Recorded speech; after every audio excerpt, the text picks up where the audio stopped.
You know, usually when we talk about a scandal of this magnitude, we start with the explosion. Right. The handcuffs, the trials. The moment everything hits the fan. But looking at this source material on the Epstein files and the Crown, that's not really the story here, is it? No. And that's the mistake people make. I mean, if you only look at the end, the crash, you miss the machinery that kept it flying for so long. The source we're diving into today, Power and Proximity, it frames this not just as a crime story, but as a blueprint for a private universe. A private universe. Yeah, a place where influence, money, and secrecy, they function like actual currency and regular laws. Right. Well, those were for other people. Right, the little people. And standing right in the center of this ecosystem, you have this incredibly jarring pair, Jeffrey Epstein and Prince Andrew. One is a mysterious financier from, Coney Island, with a thick Brooklyn accent, and the other is the Queen of England's second son. On paper, they shouldn't even be in the same room. Let alone best friends. Exactly. So our mission today isn't just to rehash the tabloids or, gossip about who was at what party. We need to figure out how that relationship happened. And why. And why it lasted so long, even after it became toxic.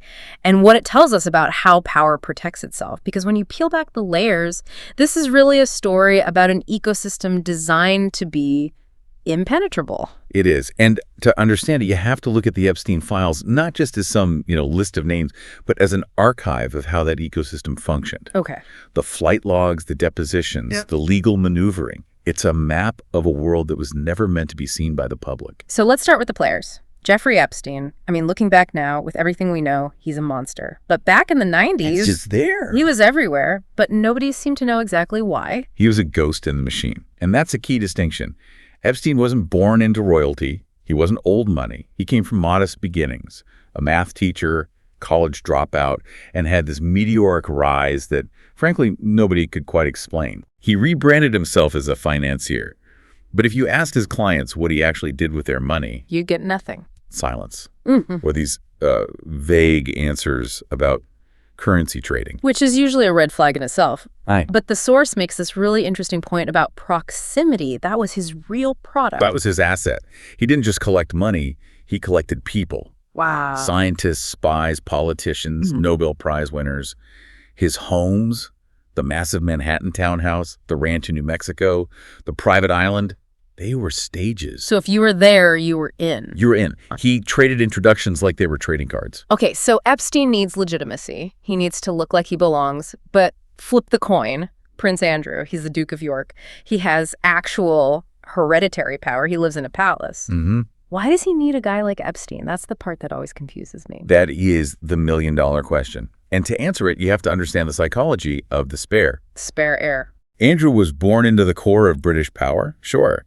But he was the second son. He wasn't the heir. He had the title, the deference, all the bowing and scraping. But he didn't have the clear-cut job description his brother Charles had. So he's a guy with a lot of status, but nothing to do. Worse, he's the guy looking for validation.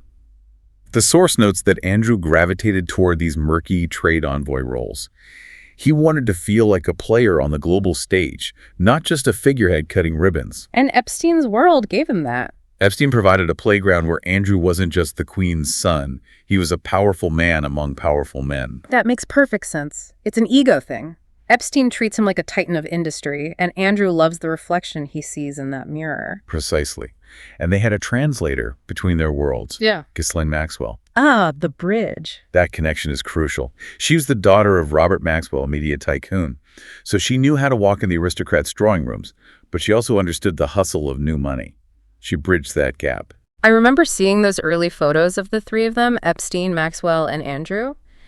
And the thing that strikes you isn't that they look guilty of anything specific, No. but that they look so comfortable. They look safe. That's the visual detail the source highlights. They look relaxed, unguarded, sitting on the porch of a royal residence or a private estate, looking like powerful people, just enjoying each other's company. Right. There was nothing visibly scandalous about it then, but it shows just how secure that ecosystem felt. They didn't think anyone was watching. But safety doesn't last forever. And this brings us to the moment where the logic of this relationship should have broken down, but it didn't. We need to talk about 2008. The first investigation. Right. Epstein gets caught in Florida. Police are investigating him for abusing minors. by all accounts, this should be the end of the story. It should have been. He goes to prison, loses his friends, game over. But this is where we see the two tiers of justice. The source really hammers home. Epstein gets a non-prosecution agreement. Now, we hear that term, and our eyes kind of glaze over. But we need to stop and look at what this thing actually said. Yeah, let's unpack this, because lenient doesn't even begin to cover it. It was a sweetheart deal, that is. Yeah. It's practically unheard of in the American legal system. Epstein pleaded guilty to minor state charges. He served just over a year, but a lot of that was on work release. Meaning he could leave jail during the day to go to his office? Correct. Checking into jail to sleep and going to his office to handle business. But here's the kicker, and this is the part that connects directly to Andrew and all the others. Okay. The federal charges were dropped, and buried in the fine print was a clause that granted immunity to any potential co-conspirators. Wait, so he negotiated a deal that didn't just protect him, but proactively protected his friends? Precisely. It was a legal shield for the entire network. The prosecutors agreed not to prosecute anyone who might have helped him. It's baffling. It signaled to Epstein and everyone in his orbit that the system could be bent. It could be negotiated with. Yeah. So if you're Prince Andrew and you see your friend get a federal investigation made to just vanish with a magic wand, you probably think, wow, he really is powerful. Exactly. Instead of scaring them off, it might have reinforced that feeling of invincibility. But still, I mean, logic dictates that if your friend is a convicted sex offender, you delete the number. You burn the address book. Right. But in 2010, 2 years after the conviction, Prince Andrew is photographed walking with Epstein in Central Park. That photo is just, it's devastating. It's the visual definition of hubris. It's the I am untouchable walk. It looked like total indifference. The explanations Andrew gave later that he was visiting to break off the friendship in person, they just didn't match the optics. Not at all. You don't take a casual stroll in a public park with a convicted sex offender if you're trying to distance yourself. It looked like they believed consequences simply wouldn't arrive for them. But while they were walking in the park, the clock was ticking. The victims weren't going away. And this brings us to the Epstein files themselves. I feel like that term gets thrown around a lot in conspiracy theories, but what are we actually looking at when we say the files? It's important to ground this. The files aren't a single list kept in a safe somewhere. Okay. It's a massive growing body of evidence court records from civil suits, contact books, and of course the flight logs for Epstein's private jet, the so-called Lolita Express. And we should clarify, seeing a name on a flight log doesn't automatically mean someone committed a crime, right? Correct. No, appearing in the records doesn't imply criminal behavior on its own. People flew on that plane for conferences, for transit, but the sheer density of elite connections, it raises uncomfortable questions. Right. It forces us to ask, who enabled this operation? Who knew what was happening? And look the other way because, they like the convenience of a free private jet. And within those files, one voice really rose to the forefront. Virginia Giuffre. She wasn't just a name on a list. She was a specific accuser with a very specific story. Her allegations are absolutely central to the Prince Andrew dimension of this. Giuffre alleged that she was trafficked by Epstein and Maxwell to powerful men while she was a minor, and she specifically named Prince Andrew. And these weren't vague rumors. No, they were very detailed claims, consistent over years, and they were accompanied by corroborating elements, most notably that infamous photograph. The picture. The one showing Prince Andrew with his arm around Giuffre's waist, her being 17 at the time, with Ghislaine Maxwell standing right behind them in the doorway. Now, we have to state clearly that Prince Andrew has categorically denied these claims. Yes, he has.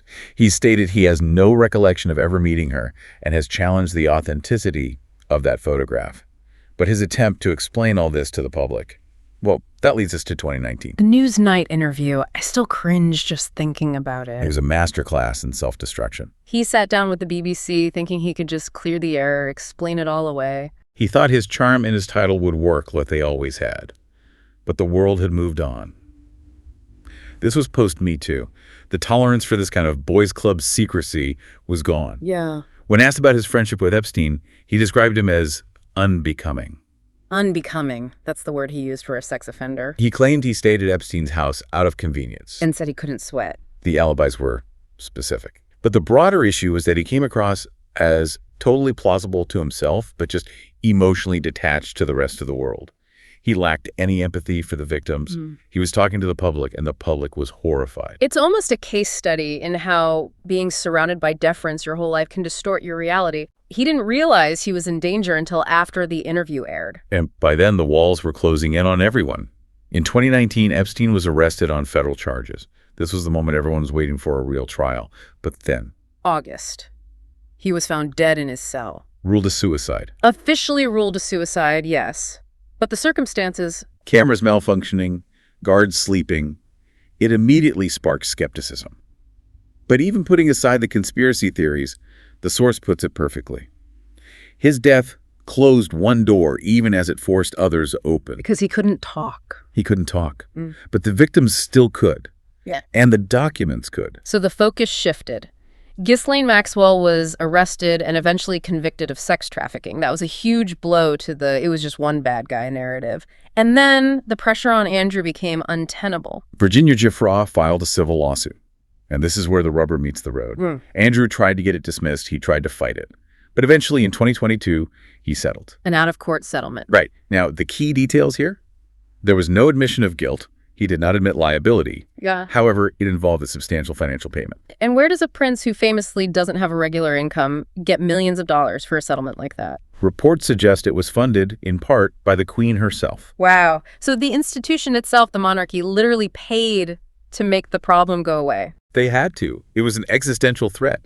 Imagine a senior royal being deposed in a U.S. court under oath, facing cross-examination about his sex life and his connections to a trafficker. The monarchy couldn't survive that. So they cut him loose. They stripped his titles, took away his military patronages, and paid the bill.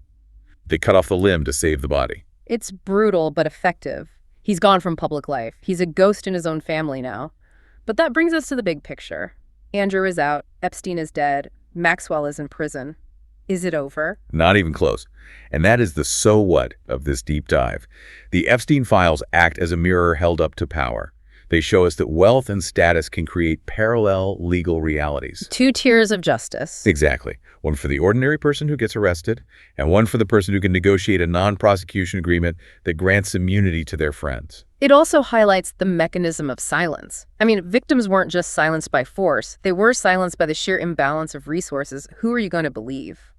The billionaire and the prince, or the teenager? And notice how the institutions reacted. The legal system, the political circles, the monarchy, they often act first to protect themselves. The priority is the preservation of the institution, not necessarily the protection of the victim. That is the haunting part, isn't it? We frame this as a story about bad apples, Epstein, Maxwell, Andrew. But the source suggests it's more like an immune system. When a threat appears, power protects itself. It closes ranks. Yeah. Exactly. Andrew's current state is a testament to that. He's living out of sight. His legacy is permanently altered. But the system that created that environment, that's much harder to dismantle. So while the specific case of Prince Andrew has settled, the broader story hasn't. No. Many of the documents in the Epstein files are still redacted. There are names blocked out in black ink. Many witnesses will never speak. But the network was vast. It wasn't a three-person operation. The question isn't if crimes occurred anymore. That's an established fact. The question is, how many people knew? How many people looked the other way because it was convenient or because they wanted access to that private island or that jet? It's the enablers, the silent participants. And as long as those questions remain, the shadow of Jeffrey Epstein stretches far beyond the life of one man. It reaches into institutions that once thought they were untouchable. It really makes you wonder about the nature of power itself. We think of corruption as something that happens in back alleys, but this story tells us it happens in palaces and penthouses, right in front of everyone's faces. It happens where people feel safe enough to believe the rules just don't apply to them. Well, this is important stuff. It forces us to look at the structures of our society with a much more critical eye. It demands we ask, who's protecting whom? I want to leave you, the listener, with one final thought to mull over. We've talked about the prince, the financier, and the socialite. But think about this. The story isn't just about a few villains. It's about a world where power protects itself instinctively, almost like a biological immune system reacting to a virus. As long as we don't know who else is in those redacted files, we have to assume that mechanism is still working. The shadow hasn't disappeared, it's just moved to a different corner of the room. And that is why we have to keep reading the files. Thanks for taking the plunge with us today. Keep your eyes open, and we'll catch you on the next deep dive.